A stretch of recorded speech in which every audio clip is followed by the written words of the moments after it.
Olivier Véran est au cœur de l'actualité ces derniers jours. Le porte-parole du gouvernement, qui est également ministre délégué chargé du renouveau démocratique, a notamment fait parler de lui en annonçant, ce jeudi 1er décembre, que la France pourrait subir des coupures d'électricité en raison de la hausse des prix. Si on a un hiver particulièrement froid, coûteux, il pourrait y avoir des situations de tension sur la ligne électrique, et dans ce cas, on prépare des scénarios, a-t-il effectivement assuré avec franchise à nos confrères de BFM TV. Une chose est sûre, le collaborateur d'Emmanuel Macron ne semble pas avoir peur de dire les choses aux Français. Il l'a prouvé il y a quelques mois au cours d'une interview accordée aux Parisiens, le 7 septembre dernier, à l'occasion de la sortie de son livre Par-delà les vagues, publié aux éditions Robert Laffont. Ce livre a vocation à ne rien cacher, y compris ce qui relève de l'intime.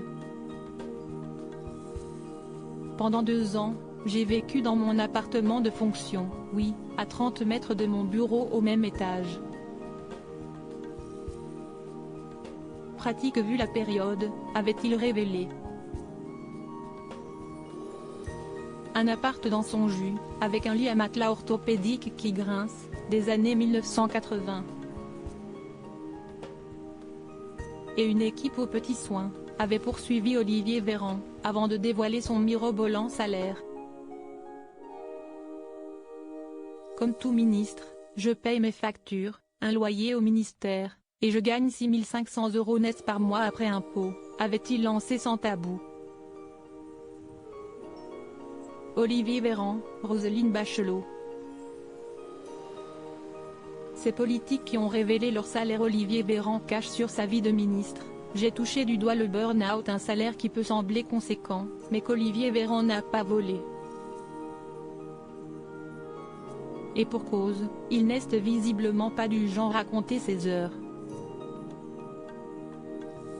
Au point de touch, du doigt le burn-out. Un matin, vers la fin de la première vague, entre un conseil de défense et un conseil des ministres, dans le parc de l'Élysée. J'ai eu des vertiges, de profondes nausées, les jambes qui flagellent, s'était en effet souvenu l'ex-compagnon de Coralie Dubost.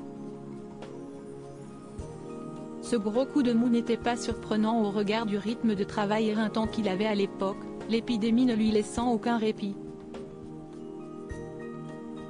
À l'époque, je dormais 3 heures par nuit, je sautais plein de repas, le stress était permanent. Puis j'ai regardé les arbres, j'ai soufflé et c'est reparti sur le coup. Ensuite, je me suis mis à la méditation, cela m'a beaucoup aidé, avait précisé l'ancien ministre de la Santé. Article écrit en collaboration en 6 médias. Crédit photo, Stéphane Le Mouton.